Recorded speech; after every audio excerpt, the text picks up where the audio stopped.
शादी के बाद नहीं आऊंगी। काजल भाभी, मेरी चाय अभी तक नहीं आई है। काजल, कोई जरूरत नहीं है इसे बिस्तर पर चाय देने की। गरिमा, जरा घड़ी की और भी नजर घुमाकर देख, कितना वक्त हुआ है? सुबह के 10 बज रहे हैं और अब जाकर उठ रही है तू। माँ, सुबह सुबह आप ना लेक्चर देना शुरू हो जाती हो, ठीक से नींद तो खोलने दो।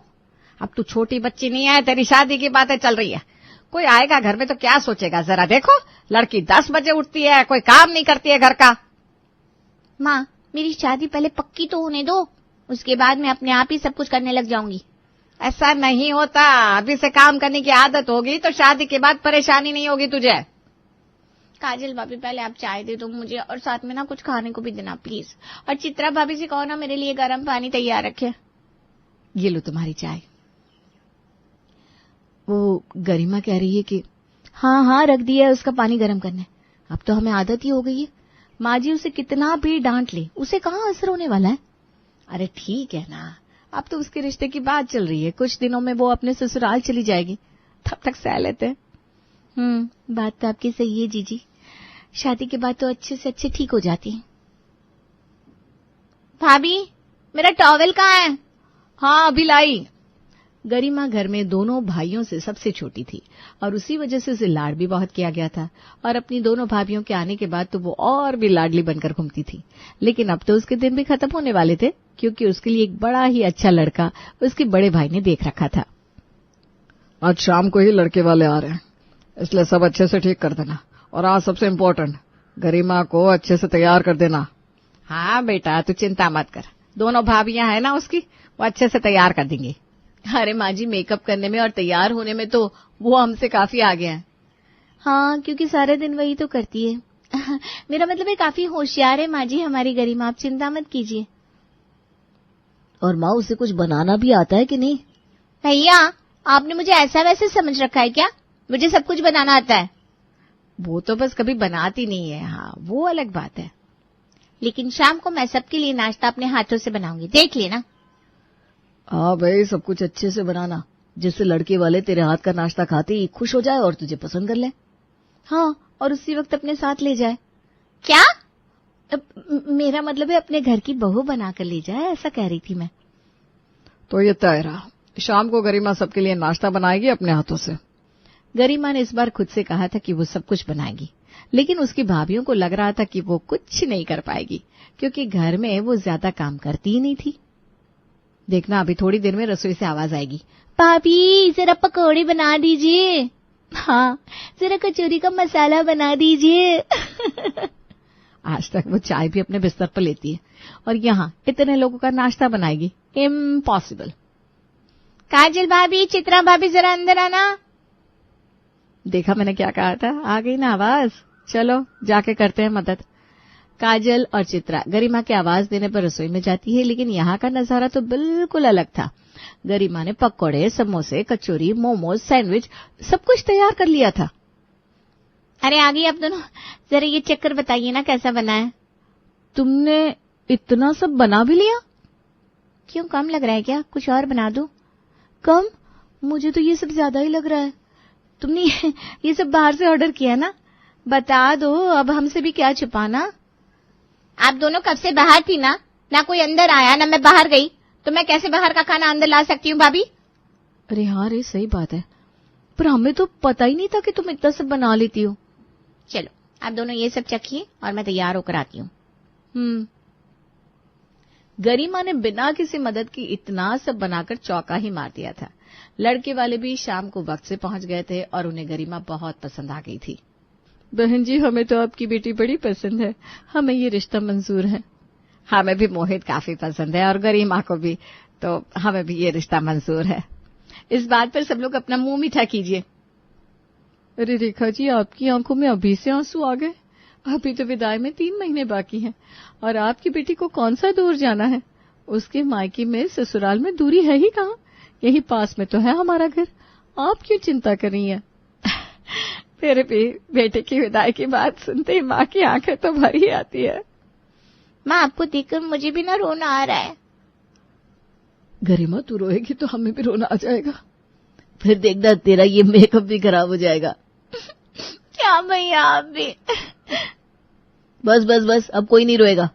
अभी शादी में 3 महीने हैं, आप अपनी बेटी को खूब लाड लड़ाइए माँ जी, फिर तो ये हमारे घर की बहू बन जाएगी। चलिए सब लोग अपना मुंह मीठा कर लीजिए। अब गरिमा का रिश्ता पक्का हो जाता है, घर में खुशियों की लहर सी छा जाती है।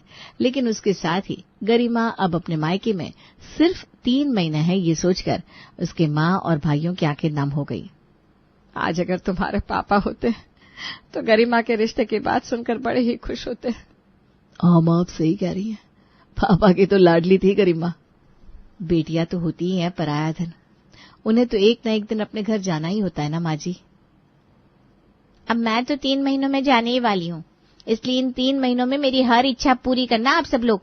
अरे तू बोल तो सही, क्या चाहिए तुझे? तू कौन सा फिर आने वाली है मायके? हाँ हाँ बोल, क्या चाहिए तुझे? वो तो आपकी बात सही है कि मैं कौन सा मायके फिर से आने वाली हूँ, इसलिए भैया एक काम करो, आज मुझे ना वो बनारसी आइसक्रीम खानी है, वो हाथ से बनाते ना। वो आइसक्रीम जो अभी काफी मशहूर हुई है। लेकिन वो तो हमारे घर से 2 घंटे दूर है। आप मेरी इतनी सी भी इच्छा पूरी नहीं कर सकते भैया, मेरी शादी हो जाएगी फिर कौन सा मैं यहाँ आने वाली हूँ। अच्छा अच्छा चल ठीक है, मैं और भैया जाते हैं और लेकर आते हैं।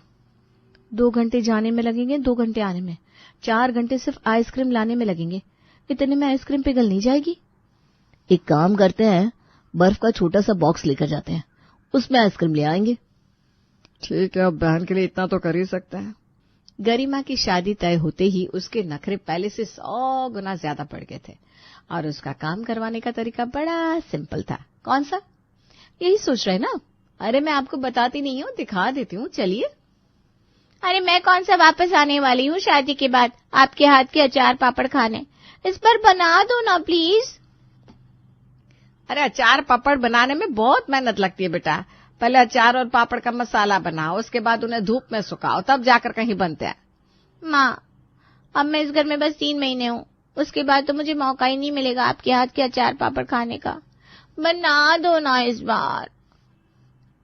ये तो ऐसे बात करती है जैसे लंदन शिफ्ट होने वाली है। हाँ, अब इतना इमोशनल कर देगी तो कोई भी वो काम कर ही देगा ना। अच्छा चल ठीक है, बस काजल बहू चलो चावल का आटा निकालो, मैं पापड़ का आटा बना देती हूँ और शाम को आम का अचार भी डाल दूंगी। ये हुई ना बात। तो देखा आपने, गरिमा का यही हथियार बन गया था कि शादी के बाद तो वो कहाँ अपने मायके आ पाएगी, इसलिए वो अपनी हर एक इच्छा सबसे पूरी करवा रही थी। अब तक तो उसने सिर्फ अपने भाइयों को ही हल्की फुल्की चीजें कही थी लेने के लिए, लेकिन अब उसने कुछ ऐसा कहा जिसे सुनकर उसकी भाभियां ही जल बुनकर राख सी हो गई। देहरादून घूम के क्या करेगी तू? अरे माँ, मैं कौन सा मायके में वापस आने वाली हूँ, भैया प्लीज मुझे घुमा लाओ ना देहरादून। अरे लेकिन देहरादून यहाँ थोड़ी ना है गरिमा, उसके लिए टिकट्स बुक करवाने पड़ेंगे, 4-5 दिन लगेंगे। हाँ तो आप और मैं चलते हैं ना प्लीज भैया, मेरा बड़ा मन है, चलते हैं ना। अच्छा अच्छा चल ठीक है, मुझे जरा टिकट्स देखने दे। देखा, आज तक इन भाइयों ने हमें बाजार तक नहीं घुमाया और अपनी बहन को देहरादून घुमाने ले जा रहे हैं। हाँ भाभी, मैं तो शादी के बाद हनीमून पर भी नहीं गई थी और ये तो शादी के पहले ही घूमने जा रही है। और मेरे पति को देखो कैसे टिकट्स देख रहे हैं। ऐसा नहीं कि मुझसे भी कह दे, चलो काजल तुम भी। एक काम करो काजल। हाँ बोलिए ना, मैं तैयार हूँ। मेरा सामान पैक कर दो, मैं गरिमा को देहरादून घुमा लाता हूँ। थैंक यू भैया। भाभी प्लीज आप मेरा भी सामान पैक कर दीजिए ना। लेकिन मुझे क्या पता कि तुम्हें क्या ले जाना है। भाभी मैं आपको बताती जाती हूँ, आप सामान पैक तो करिए। तुम मुझे बैठकर बताती जाओगी, इससे अच्छा खुद ही पैक कर दो ना सामान। भाभी आप मेरा इतना सा काम नहीं कर सकती, फिर कहा मैं आप दोनों को परेशान करने वाली हूँ। मैं तो चली जाऊंगी ससुराल, फिर आप दोनों यहाँ जो चाहे कर सकती हैं। हाँ भैया ठीक ही कह रही हो, लाओ कर देती हूँ तुम्हारा भी सामान पैक। और हाँ, आपका वो जो ब्लू बैग है ना, वो भी आप मेरे लिए निकाल दीजिएगा, वो काफी बड़ा है, मेरे सारे कपड़े उसमें आ जाएंगे। जी, और कुछ भी हो तो बता दीजिए ना अभी से। नहीं और कुछ होगा तो मांग लूंगी आपसे बाद में। हाँ वो तो मुझे पता ही है कि तुम मांग लोगी। कुछ कहा क्या आपने भाभी? नहीं, मैं ये कह रही थी कि और कुछ याद आए तो बता देना। चलो अब तुम्हारी पैकिंग कर देती हूँ। गरिमा अपनी शादी से पहले हर किसी से कोई ना कोई काम करवा रही थी और घर वाले भी यही सोच रहे थे कि अब तो बस ये 3 महीने है यहाँ, इसलिए कोई भी गरिमा को किसी भी चीज के लिए मना नहीं कर रहा था। गोंद के लड्डू, ड्राई फ्रूट्स के लड्डू, खजूर के लड्डू, घेवर, रसमलाई, बस इतना ही है? बस है? ये सब तुम्हें आज खाने की इच्छा है? हाँ भाभी, अब कुछ ही दिनों में तो मेरी शादी है, उसके बाद पता नहीं कब मैं आपके हाथ का खाना खा पाऊंगी, इसलिए मैं ये सब ना आज ही खाना चाहती हूँ। लेकिन इतना सब बनाने में सुबह से रात हो जाएगी। कोई बात नहीं भाभी, अब धीरे धीरे एक एक चीज बनाती जाइए, मैं रात तक थोड़ा बहुत खाती जाऊंगी। मैं ये कह रही थी कि अगर तुम्हारी बहुत इच्छा है तो बाहर से मंगवा दे। ये पास में नट्टू हलवाई है ना, वो बड़े अच्छे लड्डू बनाता है। अरे चित्रा भाभी, आपके जैसे लड्डू कोई बना ही नहीं सकता। अब मैं जानती हूँ आपका भी बड़ा मन है ना मुझे अपने हाथ के लड्डू और घेवर खिलाने का। मैं आपका मन कैसे तोड़ सकती हूँ, बना दीजिए, चलिए मैं खा लूंगी। तुम्हें मेरे मन के बारे में कैसे पता कि मेरा मन रो रहा है? मैंने सुन लिया ना भाभी, आप यही कह रही है ना कि मेरा मन रो रहा है? हैं? नहीं, वो तो मैं। भाभी आप मेरे लिए अभी से रो रही हैं, मैं भी कुछ दिन तक हूँ यहाँ, आप रोए मत। मैं आपके हाथ की सारी रेसिपीज खाए बिना विदा नहीं होंगी, पक्का। हाँ, क्यों नहीं। चित्रा को सारी मिठाइयां बनाते बनाते सुबह से रात हो गई और उसकी हालत अब खस्ता हो चुकी थी। तू ठीक तो है चित्रा? भाभी, इसकी विदाई में अब कितने दिन बाकी है?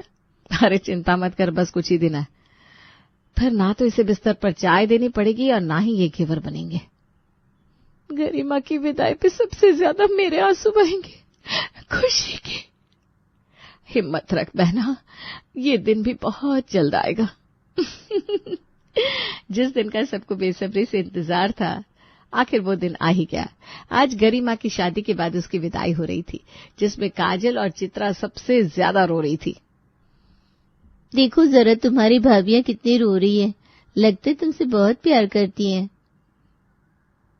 आंटी जी, आप नहीं जानती कि हमें इस दिन का कब से इंतजार था। हमने कितनी मन्नतें मांगी थी गरिमा की विदाई के लिए, आज जाकर भगवान ने हमारी सुनी है। आज तो मैं उन्हें 5 किलो लड्डू का प्रसाद चढ़ाऊंगी। अरे बस करो, अब तुम्हें देखकर मेरे भी आंसू नहीं रुक रहा है। मैं आप सबको बहुत मिस करूंगी। नहीं, मिस मत करना, ससुराल में ही रहना। हाँ जीजी का मतलब है वहीं खुश रहना, हम यहाँ तुम्हारे बिना रह लेंगे। चलो अब विदाई का वक्त हो रहा है, डोली में बैठो गरिमा। भाभी देखो, फाइनली वो जा रही है। हाँ, मुझे भी ना अब कुछ शांति शांति सी लग रही है। गरिमा की विदाई के अगले दिन रेखा गरिमा को बहुत याद कर रही थी। कैसे सुबह उठते ही बिस्तर पर चाय मांगती थी, पगली सी थी लेकिन थी हमारी लाडली। कितना घर सुना सुना लग रहा है। सुना सुना? नहीं तो माँ जी, हमें तो नहीं लग रहा। हाँ माँ जी, आप क्यों गरिमा को याद कर रही हैं? हम है ना, हम आपको गरिमा की कमी महसूस नहीं होने देंगे। हाँ भाई, बात तो तुम दोनों की भी सही है, बेटियां तो होती ही पराया धन है। अब बस भगवान से प्रार्थना है कि वो अपने ससुराल में खुश रहे। हाँ माँ जी, चलिए आज कुछ चटपटा सा बनाते हैं, चित्रा और मैं। हाँ चलो जीजी, वैसे तो बस गरिमा की पसंद का ही सब कुछ बनता था, लेकिन आज से हम अपनी पसंद का सब कुछ बनाएंगे और अब तो वो कुछ कह भी नहीं सकती हमें। हाँ चल। काजल और चित्रा अभी अपनी आजादी की खुशी मना ही रहे थे कि 2 दिन बाद रेखा को फिर से अपनी बेटी की याद आने लग गई। अरे माँ जी, आप रो क्यों रही है फिर से? गरिमा अब थोड़ी ना यहाँ आ पाएगी। हाँ माँ जी, वो बार बार तो कहती थी वापस नहीं आऊंगी, अब आप भी ना उसके बिना रहने की आदत डाल लीजिए। किसने कहा मैं वापस नहीं आऊंगी? लो, मैं आ गई। हाँ? भाभी, ये यहाँ क्या कर रही है? तुम यहाँ? आप सब मुझे बहुत याद कर रहे थे ना। देखो मैं आ गई, यही पास में तो है मेरा ससुराल। आपको मेरी याद आए और मैं ना आऊं, ऐसा कैसे हो सकता है? कहा था माँ जी, इतना मत याद कीजिए इसे।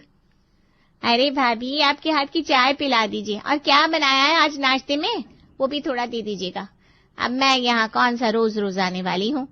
रेखा, चित्रा और काजल तीनों अपना सर पकड़ लेती हैं